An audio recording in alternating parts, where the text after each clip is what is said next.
Hey guys, it's Zekin, and today we're going to be working on a crocodile habitat for the zoo. So sit back, relax, and enjoy the video.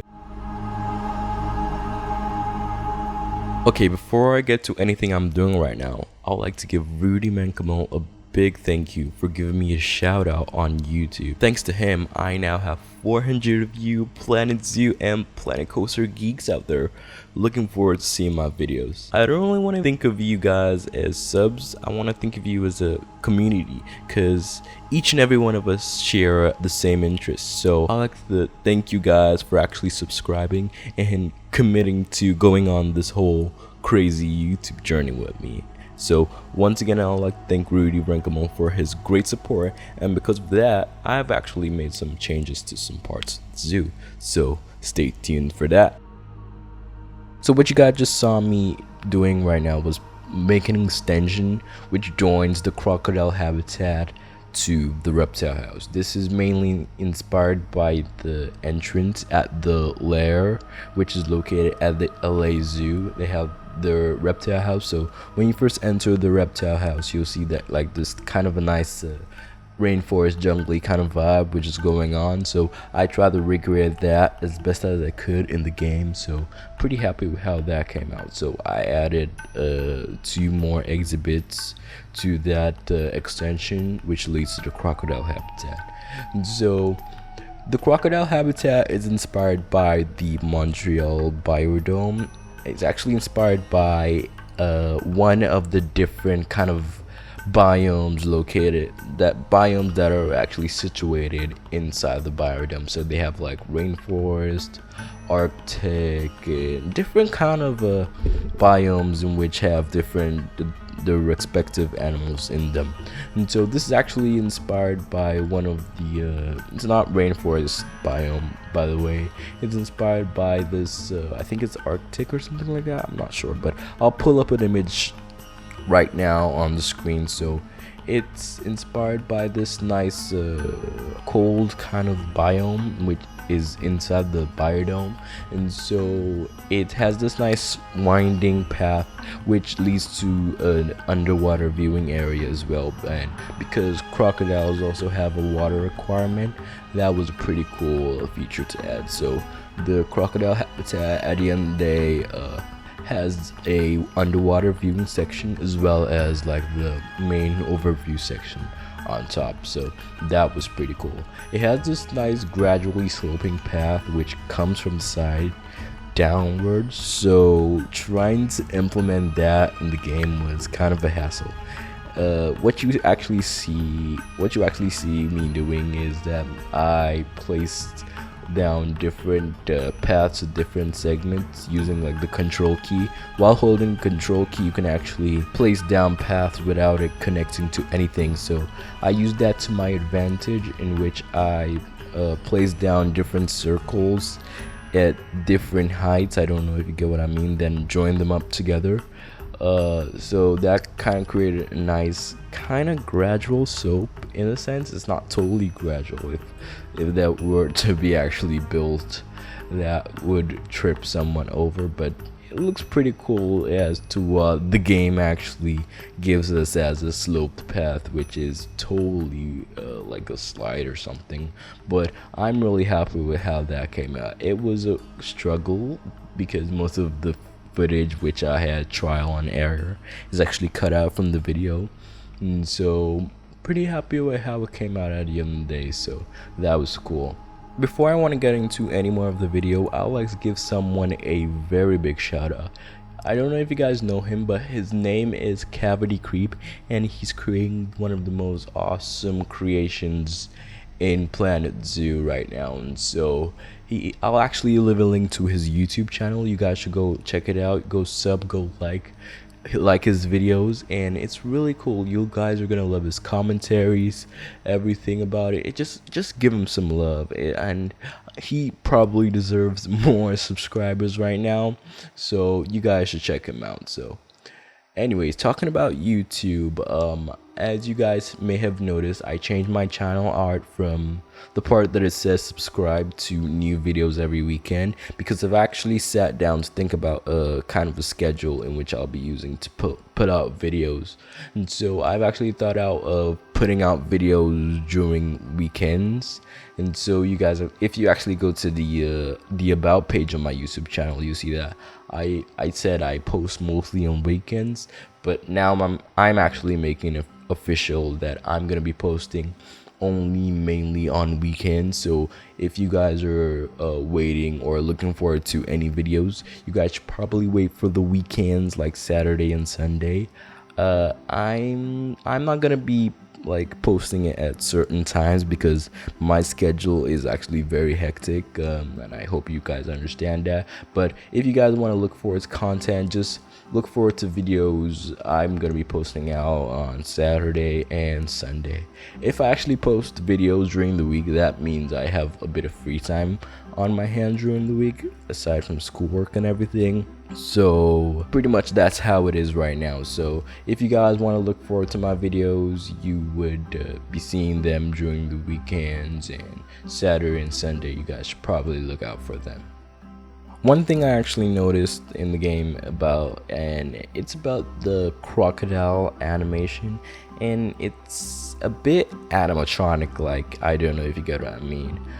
If you actually place down a crocodile and then observe it for some time, when it's in like its idle position, its head moves like from left to right, and it's really kind of weird because when it moves left, it pauses for like the slightest second and then turns to the right, and it's not natural at all. I don't know if this is actually how crocodiles do it, but to me it doesn't look natural. It looks kind of like a robot.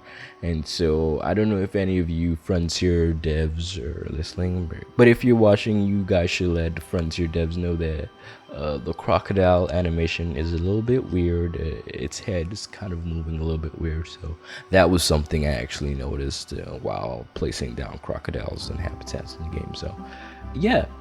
So now, as you can see, I'm placing down some rock work, and this is actually inspired by, like I said previously, the Montreal Biodome, in which there's actually a picture I'll pull up right now of these like 3 rock structures that are actually standing and have this nice kind of pride rock feeling to them. So I really thought that was kind of a nice thing, so I tried to implement it as best as I could in the game, and I'm actually very happy with how it came out.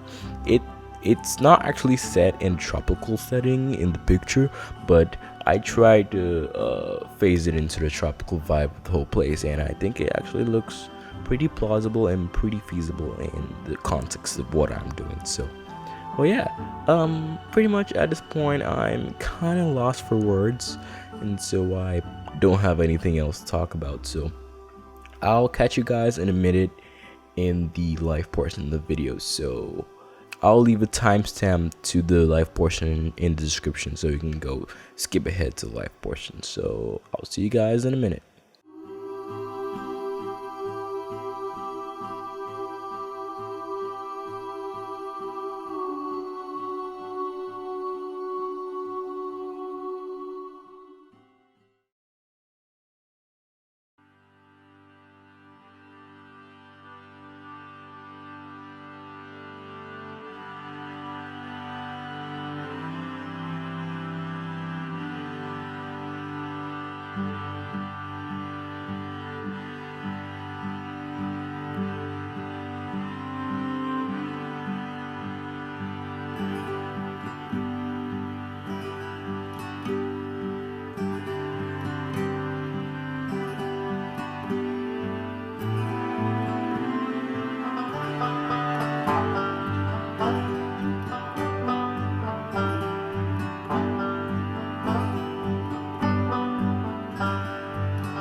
Okay, so like I said earlier in the video, I made a bit of changes to some parts of the zoo.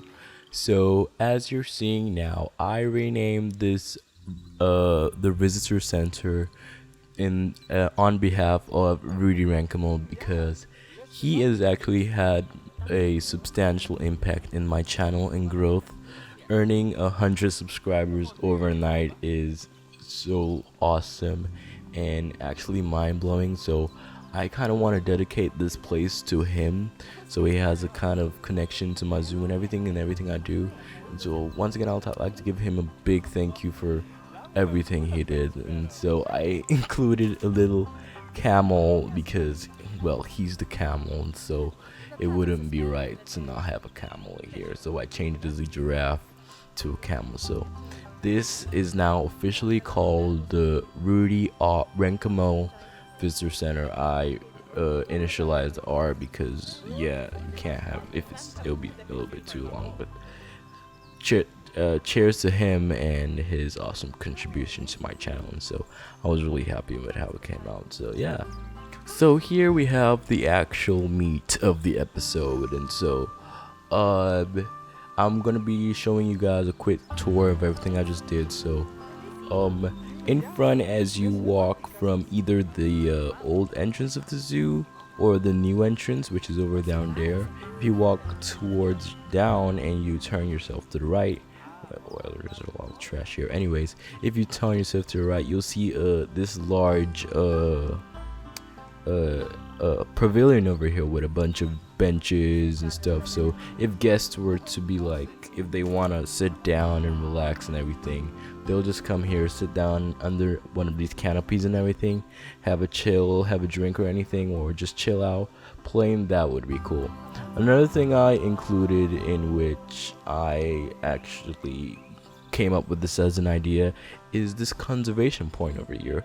I'm thinking of having this like scattered around different points of the zoo, and so this is gonna be like you'll visit, if like guests visit the different points in the zoo, they could receive like different stickers, different perks like discounts and everything. And so to get like the stickers, you'll have to sit down through educational like lectures, educational like talks and everything. And so this will actually educate guests more on conservation and wildlife awareness and everything. So this is kind of a nice way of having like a nice way of kind of forcing on education and awareness onto guests in the zoo, because mainly zoos are about educating guests on different stuff about wildlife. And so this is kind of a nice way. I just thought of it. So you have your brochures and everything from the awesome Mr. Domez. I'll leave a link to it once again in the description below. And if you come here, I have this nice kind of what do you call this, diorama of different stuff. So maybe a keeper or someone will be presenting the different wildlife and environmental stuff to the guests who actually decide to sit down here. And so if we head on down, you'll see the crocodile creep sign. And so I made the big C over here, but the rest is made by the wonderful Pricey. Her font over here, I'll leave a link to it in the description. So I just put a crocodile here, just make it like to add to the whole crocodile feeling. So if we actually enter inside, boom, we'll see I have the whole ambiance of the place. So I didn't really want the place to look like delicate and stuff, so I added this nice roof structure over here to make it look supported and strong.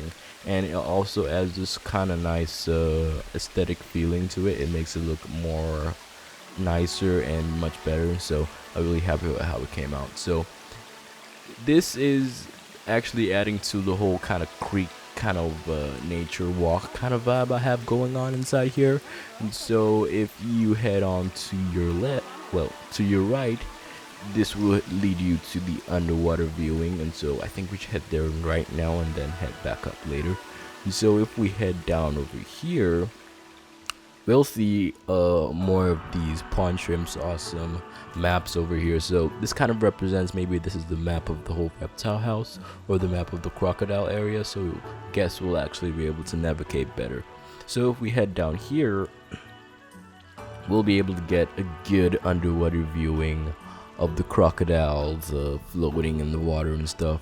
And so this is underneath the path. I kind of made it to work quite well with the path system after an endless fight, and so it came out pretty good.